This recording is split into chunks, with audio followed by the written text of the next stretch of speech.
So it's always fun to call Republicans out in their absolute hypocrisy and just calling out waste, fraud, and abuse of your taxpayer dollars. And I don't know if this has always been a Republican saying, but since Trump got in office, they've been saying this: we are responsible stewards of your tax money, which is crazy. We don't need to get into that right now, but we'll just point out some, every now and then I like to just point out some hypocrisies there, whether it's for Trump's military parade and how much that's going to cost, how much it's going to cost to refit this jet for Air Force One. That's only going to be used for like a year, if that, by Trump only, and then go to his library, or how much his golf trips cost. And it's just fun because they will make big deals about like programs that genuinely help people, like the Consumer Financial Protection Bureau that had a budget of like just $1 billion, and they're like, waste, fraud, and abuse, get rid of it, and now it's essentially gone. Anyways, okay, I have an article here from the BBC. Everyone really has been hating on the BBC. I get more hate when I use BBC over CNN lately. Like, there's this perception that BBC is some like extremely left-leaning outlet, and any research I could find, and from my own experience, it's a center left leaning outlet. Like, and yeah, I digress. Anyways, U.S. to pay $5 million to family of January 6th rioter, insurrectionist, rebel Ashli Babbitt. So if you don't know who Ashli Babbitt was, she was shot and killed by a Capitol Police officer while trying to break through a window and enter into, I don't know if it was like the Senate chambers or the House chambers or some part of the Capitol building. And yeah, she was not armed, I believe. She was wrapped in like an American flag, a U.S. flag. So I have a lot of mixed feelings about this. I just feel like I can't give like an accurate take, and I don't feel like there is a right take. Just on principle, I am just kind of against use of extreme lethal force against someone who is not capable of giving the same lethal force back.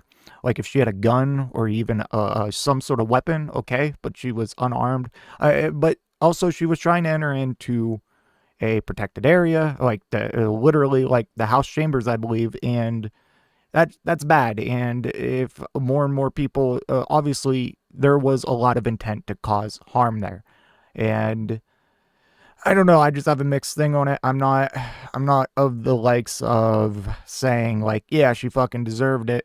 But I'm also not shedding any tears or gonna be charitable or nice to Ashli Babbitt or her family. So, anyways, the Trump administration has agreed to pay a $5 million settlement to the family of Ashli Babbitt, a U.S. Air Force veteran who was shot and killed by a Capitol Police officer while breaching the U.S. Congress on, Congress, so some sort of chamber, the Congress chambers on January 6, 2021.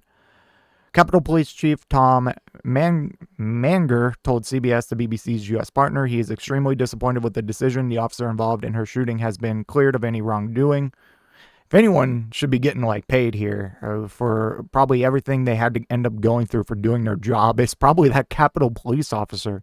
We're gonna pay the family of a terrorist, a domestic terrorist, someone who was attempting to break in to the Capitol building to do whatever the intentions may have been. But regardless, like I a lot of people seem to downplay, at least on the right, the severity of breaking into the fucking Capitol building. Like, what are we doing here? Anyways, she should have gotten, or sorry, her family should have gotten $0. Like, what are we talking about here? This is insane.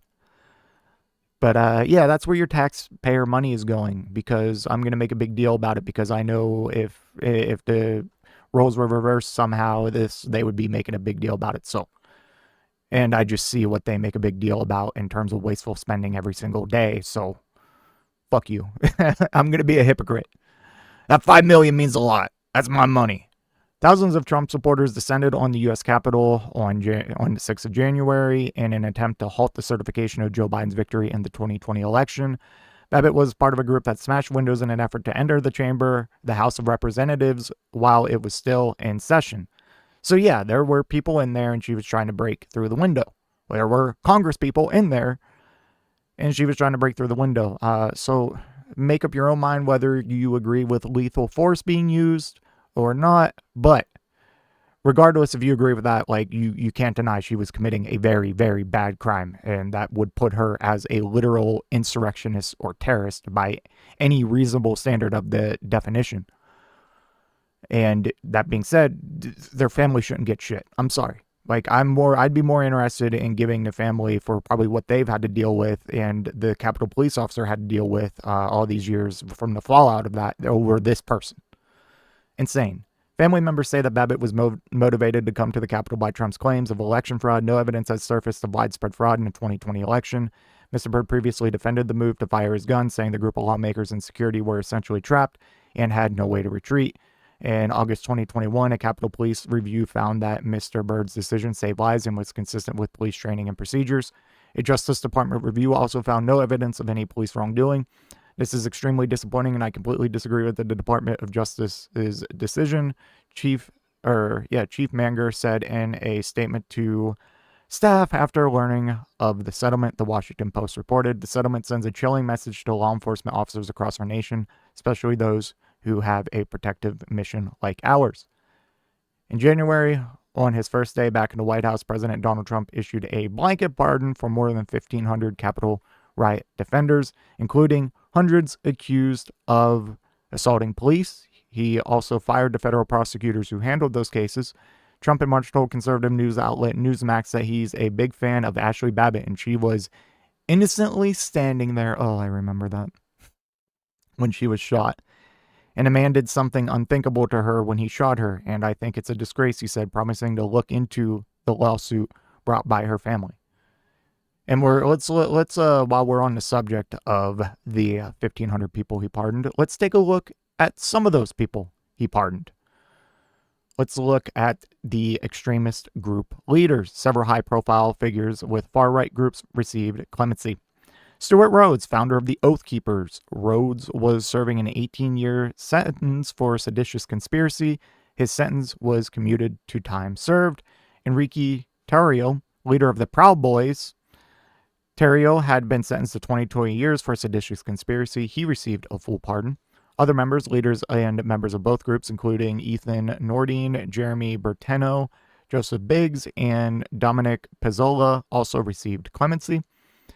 Individuals convicted of assaulting law enforcement. The clemency order extended to individuals convicted of violent acts against police officers. Daniel Joseph DJ Rodriguez, sentenced to 12.5 years for assaulting Officer Michael Fanwan with a stun gun. Rodriguez received a full pardon. David Nicholas Dempsey, convicted of multiple assaults on officers, including stomping on their heads and using bear spray. Dempsey was serving a 20-year sentence before clemency. Peter Schwartz, with a prior record of violent offenses. Schwartz was sentenced to 14 years for assaulting officers with a chair and pepper spray. He was among those pardoned. Some pardon recipients had notable criminal histories. Matthew Huddle, previously convicted for child abuse. Huddle was involved in the Capitol riot and received a pardon. He was later shot and killed during a traffic stop in Indiana. Emily Hernandez, known for holding a broken nameplate with Speaker Nancy Pelosi's office during the riot. Hernandez was later convicted of a fatal drunk driving incident in 2022. She received a pardon for her January 6 involvement. Following their release, some individuals sought to capitalize on their notoriety. Merchandising and public speaking. Several pardoned individuals began selling merchandise, launching podcasts, and organizing events to promote their narratives of persecution and patriotism. I want to read about some more cases, just about some of the backgrounds. Shane Jason Woods. After receiving a pardon for assaulting law enforcement and a journalist during the Capitol riot, Woods was convicted in May 2025 for reckless homicide. He caused a fatal crash while driving under the influence, resulting in the death of a 35-year-old woman in Illinois. Emily Hernandez, known for appearing in photos, who we just talked about, I think, up here, right? Yeah, so, and she was the one that was convicted of a fatal drunk driving incident. So this happened before the pardon, obviously. But, crazy. Sexual offenses and child exploitation. David Paul Daniel. We read him? No. Okay. We have David Paul Daniel, pardoned for his role in the Capitol riot. Daniel was indicted in March 2025 for sexually assaulting a minor, including taking nude photos of her. I believe most of these happened, like, not necessarily after they were pardoned, but sometime before that, and they're just now getting charged and convicted for all that. So keep that in mind. I'm not saying that every single one of these people got out and then committed crimes. Some of these crimes they committed prior. I just want to make that clear. Kyle Travis Colton. After his pardon, Colton was indicted on charges of receiving child pornography, facing up to 20 years in prison if convicted. Andrew Tate. This is discount Andrew Tate. Previously sentenced for assaulting police during the riot. Tate was arrested in Texas on an outstanding 2016 warrant for soliciting a minor. Authorities labeled him a suspected child predator. And then Matthew Huddle, I believe we already read that one. Fatally shot by Indiana police during a traffic stop in January 2025 after allegedly resisting arrest. So, yeah, like the January 6th pardon, like not only will January 6th not blow my mind, but also the pardon just blow my mind. And like, could you imagine Trump and Republicans if a bunch of libbed up liberals stormed the Capitol building trying to stop like Trump's certification? Could you imagine that? Could you imagine that? And then later down the line, they got pardons, all of them, even violent criminals and fucking pedophiles. Like, can you just imagine the Republican reaction? And then they do it, and it's all fine. It's literally fine. Nothing to see here. Nothing to worry about. This isn't a big deal. Stop talking about January 6th already. Like, what? These people committed an insurrection, tried to overthrow the democratically elected president, essentially, and just say, fuck your vote. Like, this is what they tried to do. And everyone just acts like it's okay. Like, I don't know what to say. But this whole agreeing to the $5 million settlement in the Ashli Babbitt case, this worries me because Trump himself has said in the past few months, I'm not sure exactly when, but sometime after inauguration, that he would be open to paying like reparations to the January 6ers that were pardoned for the time they were wrongly spent behind bars or whatever. What? So I feel like this is what Donald Trump does in a lot of situations is they test the waters first. So they're testing the waters with the family of Ashli Babbitt to kind of see what the reaction is. And then I imagine they will slowly but surely start to offer payments and settlements to other people who were a part of this insurrection. And, we've seen this for when they started cutting agencies. They started with easy agencies like USAID or the IRS, agencies that people perceive are either not beneficial to them, wasteful, or against them. And then they slowly work their way up to bigger fish like Medicare, Medicaid that we're seeing in the bills now, the Social Security cuts in terms of closing down their offices and cutting staff, and etc. And with deportation, they started with undocumented immigrants, and they moved to people with asylum status and TPS refugee status, then moved on to student visas, and then they moved on to permanent green card holders. And now they're hinting U.S. citizens. It's crazy. So, yeah, it blows my mind, and I don't know how to get it across that, like, this is insane. We are paying people who committed an insurrection, or I guess the families in this case, but at the very least, we're pardoning people who consider. I don't know what to say. Let me know what you think in the comment section down below, and I will see you in the next one. If you made it to this point in the video, I just want to give a special thank you. If you enjoyed it, please hit that like button down below, and if you really enjoyed it, maybe consider hitting that subscribe button while you're down there. I want to hear your thoughts in the comment section. I will try to reply to any and all comments that I can.